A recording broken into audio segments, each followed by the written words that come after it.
KR garis miring 2022 memuat capaian pembelajaran untuk semua jenjang dan mata pelajaran dalam struktur kurikulum Merdeka. Nomor 5, keputusan Kepala BSK AP nomor 9 garis miring H garis miring KR 2022 memuat penjelasan dan tahap-tahap perkembangan profil pelajar Pancasila yang dapat digunakan terutama untuk proyek penguatan pelajar Pancasila atau P5 tadi. Yang 6, ada surat edaran nomor 0574 garis miring H.H3 garis miring SK .02.01 tahun 2023 berisikan tentang perubahan atas keputusan Menteri Pendidikan, Kebudayaan, Riset, dan Teknologi nomor 56 garis miring M garis miring 2022 tentang pedoman penerapan kurikulum dalam rangka pemulihan pembelajaran. Next. Di sini ada 3 pilihan implementasi kurikulum Merdeka. Yang pertama ada Mandiri Belajar. Mandiri Belajar ini menggunakan struktur kurikulum 2023 dalam pengembangan kurikulum dan menerapkan beberapa prinsip kurikulum Merdeka dalam pembelajaran dan asesmen. Yang nomor 2 ada Mandiri Berubah. Di sini menggunakan struktur kurikulum Merdeka dan mengembangkan kurikulum dan menerapkan prinsip-prinsip kurikulum itu sepenuhnya dalam pembelajaran dan juga asesmen. Dan yang ketiga ada Mandiri Berbagi. Di sini menggunakan struktur kurikulum Merdeka dalam pengembangan kurikulum serta menerapkan prinsip-prinsip kurikulum dengan melakukan praktik-praktik dalam pembelajaran. Next. Dalam satuan pendidikan dapat mengimplementasikan kurikulum Merdeka secara bertahap sesuai dengan kesiapan masing-masing. Sejak tahun 2021 sampai 2022, kurikulum Merdeka telah diimplementasikan di hampir 2.500 sekolah yang mengikuti program Sekolah Penggerak atau disebut juga dengan PSP dan 901 SMK Pusat Keunggulan atau disebut dengan SMK-PK sebagai bagian dari pembelajaran dengan paradigma baru. Kurikulum ini diterapkan mulai dari TKB, SD, ada SMP, SMA, dan SMK. Mulai tahun ajaran 2022 sampai 2023, Satuan Pendidikan dapat memilih untuk mengimplementasikan kurikulum berdasarkan kesiapan masing-masing mulai TKB, kelas 1, kelas 4, kelas 7, dan kelas 10. Pemerintah menyiapkan angket untuk membantu satuan pendidikan menilai tahap kesiapan dirinya untuk menggunakan kurikulum tersebut. Next. Selanjutnya ada kurikulum Merdeka di perguruan tinggi. Di sini inovasi pembelajaran untuk mendapatkan kualitas pembelajaran yang berkualitas di perguruan tinggi dengan namanya Kampus Merdeka. Next. Nah, dalam Kampus Merdeka ini banyak implementasi yang dilakukan. Yang pertama ada pertukaran pelajar. Di sini pertukaran pelajar dengan program studi yang sama pada perguruan tinggi yang berbeda. Yang nomor 2 ada magang atau praktik kerja. Program ini memberikan mahasiswa pengalaman dan pembelajaran langsung di tempat kerja selama 1-2 semester. Yang ketiga asistensi mengajar. Mahasiswa di sini diberikan pilihan untuk dapat menjadi guru dalam kegiatan pembelajaran di satuan pendidikan. Yang keempat ada penelitian atau riset. Mahasiswa diberikan kesempatan untuk melakukan penelitian di lembaga riset pusat studi. Yang nomor 6 di sini ada proyeksi kemanusiaan. Program yang memberikan kesempatan kepada mahasiswa mengembangkan kegiatan kemanusiaan membantu warga yang terkena bencana. Nomor 6 ada kegiatan wirausaha, memberikan kesempatan kepada mahasiswa belajar untuk mengembangkan diri menjadi calon wirausahawan. Next. Selain 6 tersebut, ada 2 lagi yang belum dijelaskan. Yang pertama ada studi atau proyek independen. Di sini memberikan kesempatan kepada mahasiswa untuk belajar dan mengembangkan diri melalui aktivitas di luar kelas perkuliahan, namun tetap diakui sebagai bagian dari perkuliahan. Misalnya, membuat karya besar yang dilombakan di tingkat nasional maupun internasional, atau membuat karya-karya dari ide yang inovatif dan kreatif. Yang nomor 2, ada membangun desa atau kuliah kerja nyata tematik atau disebut juga dengan KKNT. Di sini memberikan kesempatan kepada mahasiswa untuk mengasah soft skill, kemitraan, dan kolaboritas lintas disiplin serta leadership mahasiswa dalam mengelola program pembangunan di wilayah pedesaan yang akan ditempati. Next. Selanjutnya akan dijelaskan oleh Mbak Samara. Baik, terima kasih. Mungkin bisa ke next slide. Oh, sudah ya. Baik, selanjutnya saya akan bahas tentang KKNI atau Kerangka Kualifikasi Nasional Indonesia. Jadi kurikulum KKNI ini adalah kerangka dari perpanjangan kualifikasi kompetensi yang menyandingkan, menyetarakan, dan integrasi antara bidang pendidikan dan bidang pelatihan kerja dan pengalaman kerja dalam usaha memberikan pengakuan kompetensi kerja yang sesuai dengan struktur pekerjaan di berbagai sektor. KKNI ini didasari dengan yang pertamanya itu dengan Undang-Undang Nomor 13 Tahun 2003 tentang Ketenagakerjaan dan Peraturan Pemerintah Nomor 31 Tahun 2000 tentang Sistem Pelatihan Kerja Nasional. Sampai pada tahun 2012, kemudian ada Peraturan Pemerintah Nomor 8 Tahun 2012 yang khusus membahas tentang Kerangka Kualifikasi Nasional Indonesia atau KKNI ini. Oke, next. Nah, fungsi KKNI ini di perguruan tinggi yang pertama ada standarisasi pendidikan, yaitu KKNI memberikan hasil pendidikan tinggi dengan kelengkapan perangkat ukur sehingga memudahkan dalam menyamakan dan mensejajarkan pendidikan Indonesia dengan pendidikan bangsa-bangsa lain. Lalu yang kedua adalah sebagai penyaring tenaga kerja. KKNI menjadi saringan atau filter atau standarisasi bagi tenaga kerja luar yang ingin bekerja di Indonesia itu harus memiliki kualifikasi yang sesuai dengan standarisasi tenaga kerja yang ada di Indonesia. Oke, next.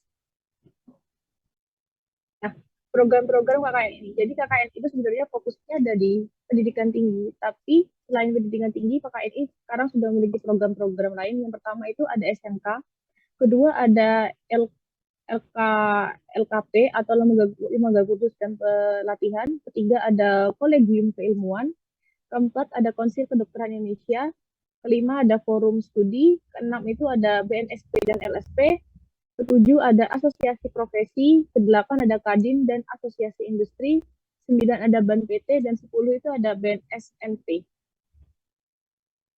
Next. Nah, selanjutnya dalam KKNI itu diatur yang disebut dengan parameter jenjang pendidikan. Parameter jenjang pendidikan itu diukur dari level 1 sampai dengan level 9. Level 1 itu sebenarnya sudah dimulai dari SMP, tapi di sini saya akan bahas dari yang level 3, dari level 3 yaitu dari D1 yang dimana kalau dia masuk ke dunia kerja itu jabatannya akan menjadi dalam jabatan operator. Sedangkan level 3, 4, 5, 6 di mana itu lulusan D2, D3, D4 dan S1 itu akan termasuk dalam teknisi atau analis. Dan kita yang ada di level 8 bersama dengan teman-teman dari program profesi dan program S3 itu kita termasuk dalam jabatan ahli jika masuk ke dunia kerja. Next.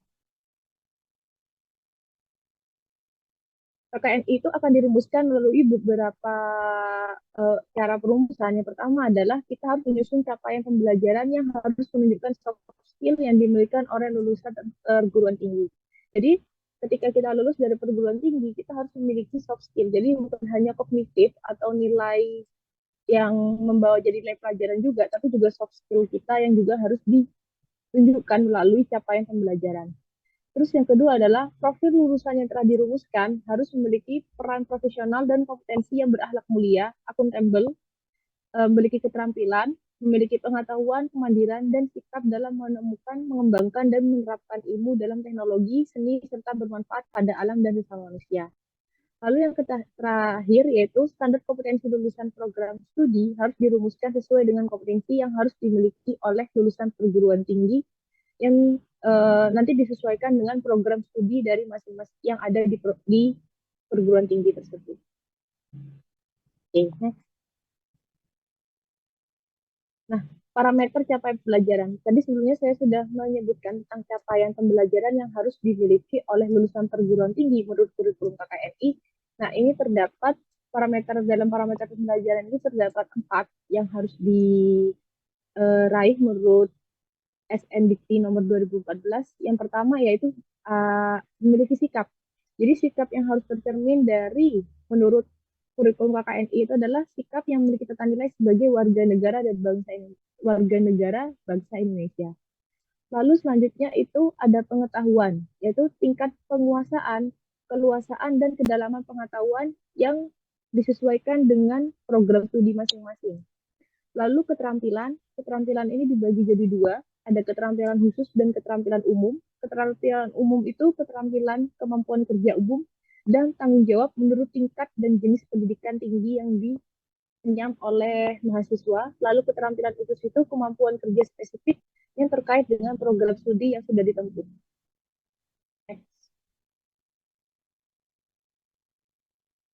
Nah, unsur-unsurnya itu tadi unsur-unsur untuk mencapai capaian pembelajaran itu yang pertama ada sikap, yaitu cerminan dan tata nilai sebagai warga negara dan bangsa Indonesia. Lalu ada kewenangan dan tanggung jawab. Lalu selanjutnya ada penguasaan pengetahuan. Penguasaan pengetahuan ini terkait penguasaan pengetahuan umum sesuai dengan jenjang pendidikan dan penguasaan pengetahuan khusus yang sesuai dengan program studi. Lalu selanjutnya ada kemampuan kerja yang kembali lagi disesuaikan dengan program studi yang sudah ditempuh.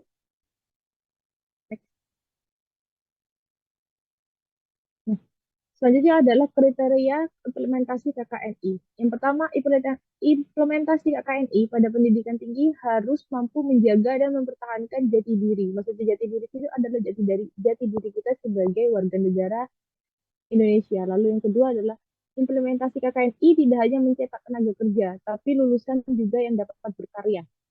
Lalu yang ketiga, implementasi KKNI pada pendidikan tinggi dilakukan dengan penghayatan agar memiliki jiwa yang sehat dan bukan sekedar pengisian kolom tanpa makna.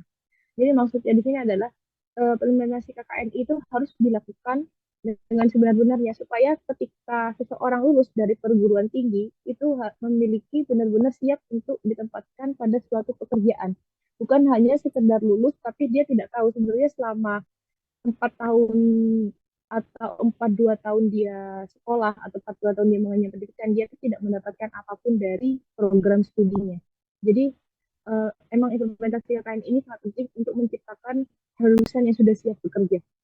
Lalu yang keempat adalah dari kriteria sebelumnya, implementasi pada bidang pendidikan tinggi berharap agar disikapi oleh pengelola pendidikan tinggi secara proaktif dan progresif. Selanjutnya.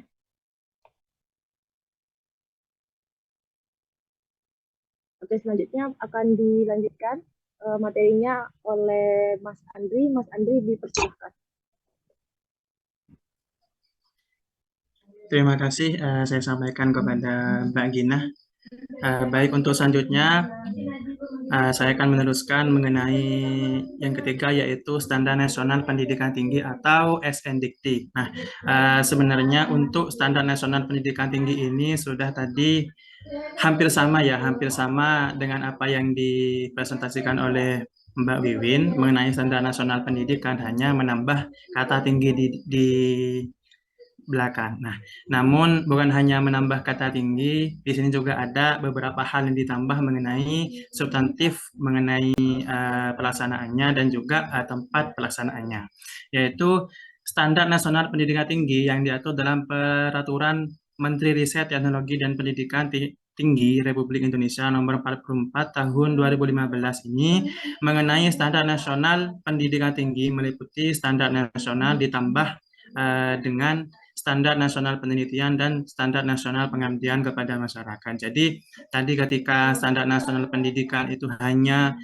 terpaku kepada Standar Nasional Pendidikan, nah untuk SNPT ini ditambah dua kategori, yaitu Standar Nasional Penelitian dan Standar Nasional Pengabdian kepada Masyarakat, seperti itu.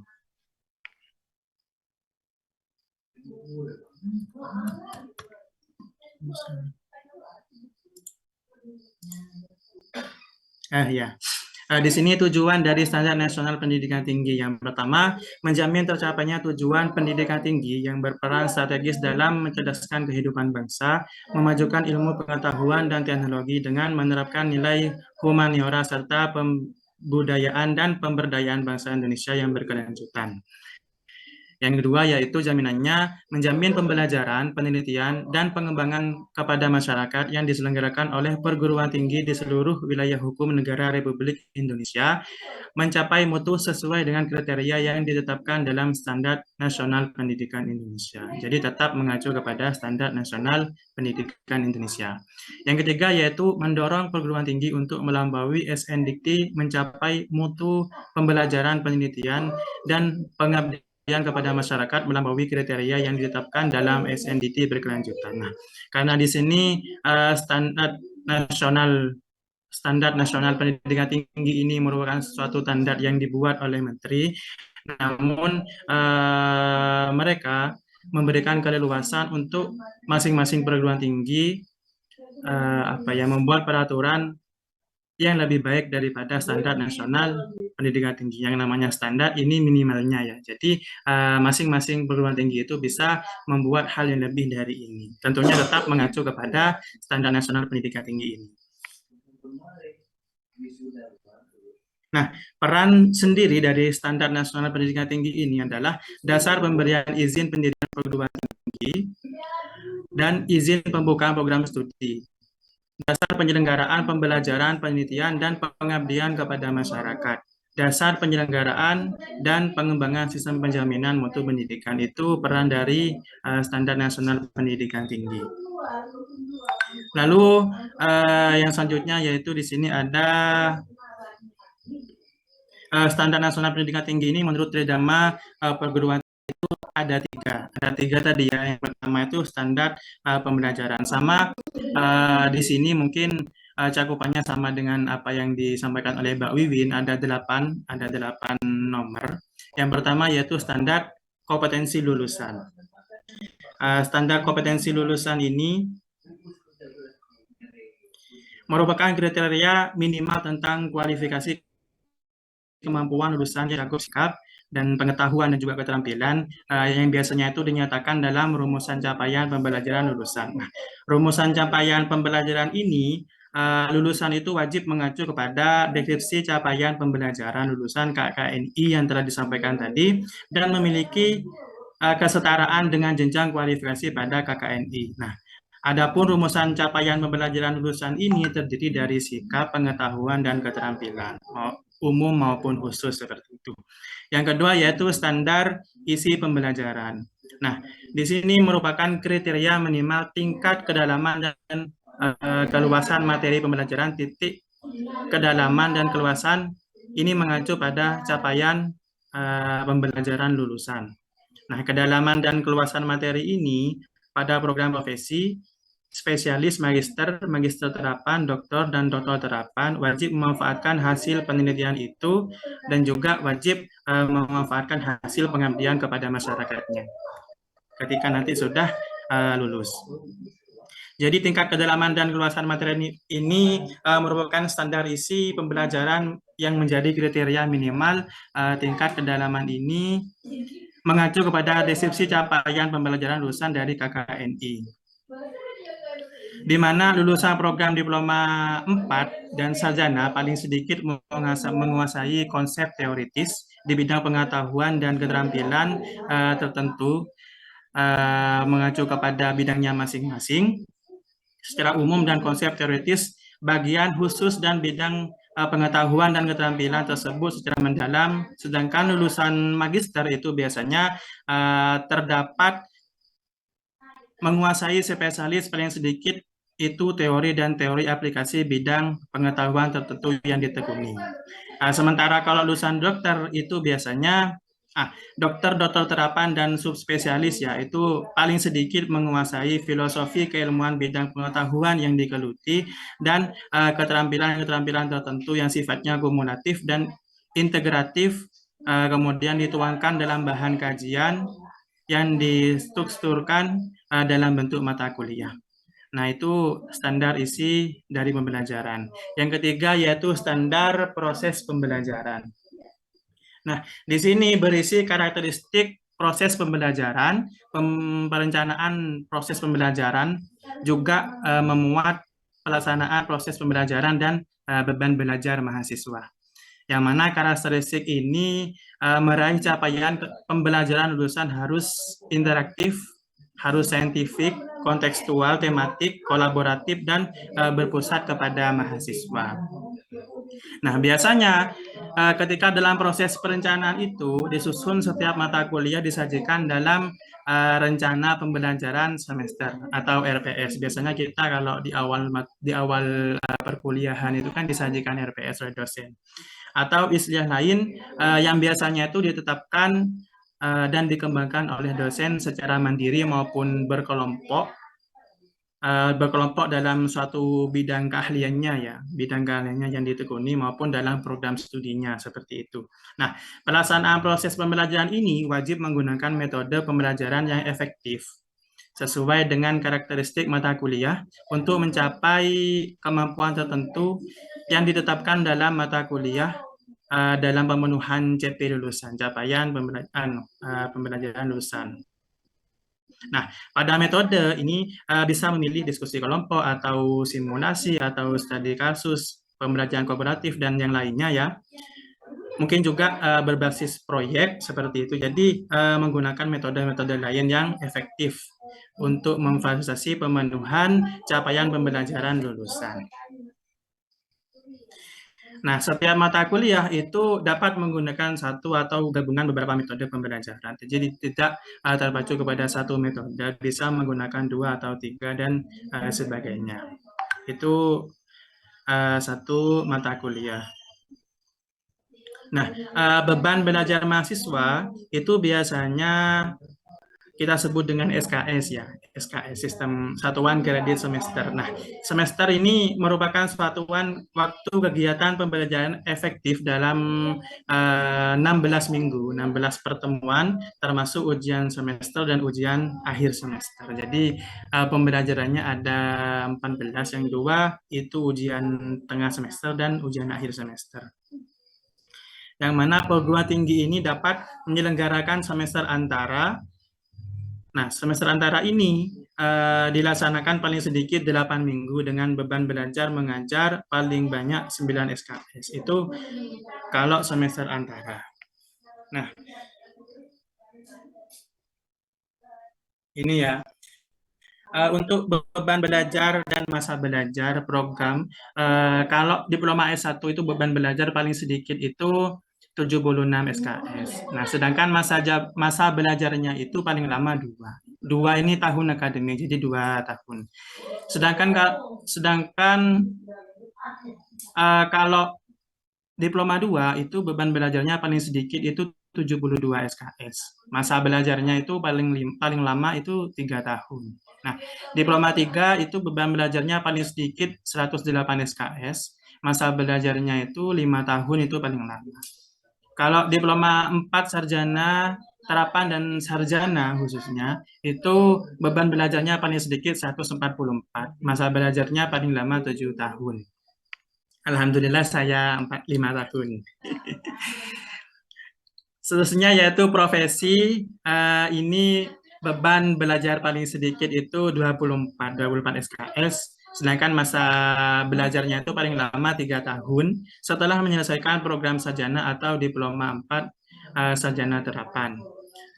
Selanjutnya yaitu kalau magister terapan dan spesialis. Ini magister kita ya sekarang itu paling lama belajarnya itu SKS-nya ada 36, itu paling sedikit. Sedangkan masa studinya itu paling lama 4 tahun setelah menyelesaikan program sarjana atau diploma 4 sarjana terapan. Lalu yang selanjutnya doktor, yang ini menjadi cita-cita kita mungkin nantinya, mohon diamini ya. Doktor terapan dan subspesialis. Nah, di sini beban belajar paling sedikit adalah 42 SKS, sedangkan masa studinya itu paling lama 7 tahun. Nah, itu beban belajar dan masa belajar. Lanjut, yang selanjutnya yaitu yang keempat ya, pada standar penilaian pembelajaran. Nah, di sini terdiri dari proses hasil belajar yang berisi prinsip penilaian teknik dan instrumen penilaian mekanisme berupa juga prosedur penilaian, pelaksanaan penilaian, dan juga pelaporan penilaian itu, dan juga kelulusan mahasiswa. Nah, prinsip penilaian ini mencakup edukatif, otentik, objektif, akuntabel, dan transparan yang dilakukan secara terintegrasi. Jadi semuanya itu saling berhubungan.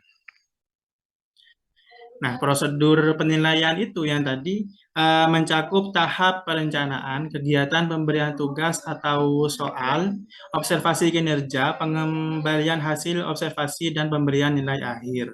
Nah, prosedur penilaian ini pada tahap perencanaan dapat dilakukan melalui penilaian bertahap dan penilaian ulang.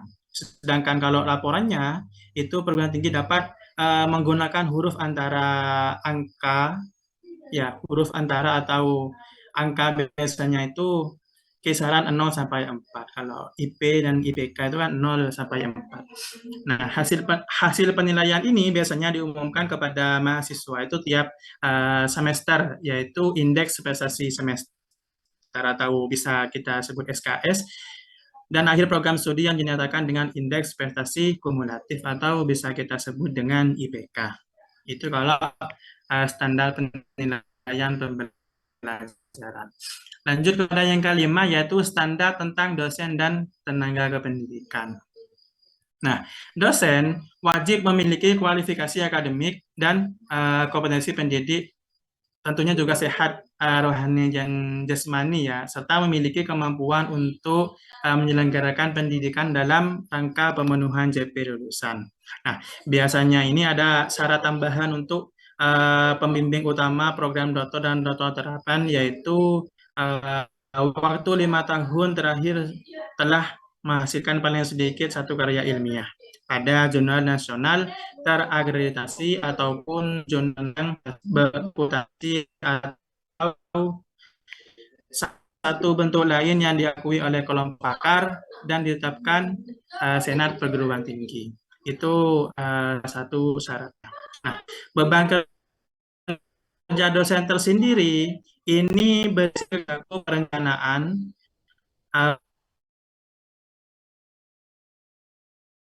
pelaksanaan, juga penelitian dan pengabdian masyarakat.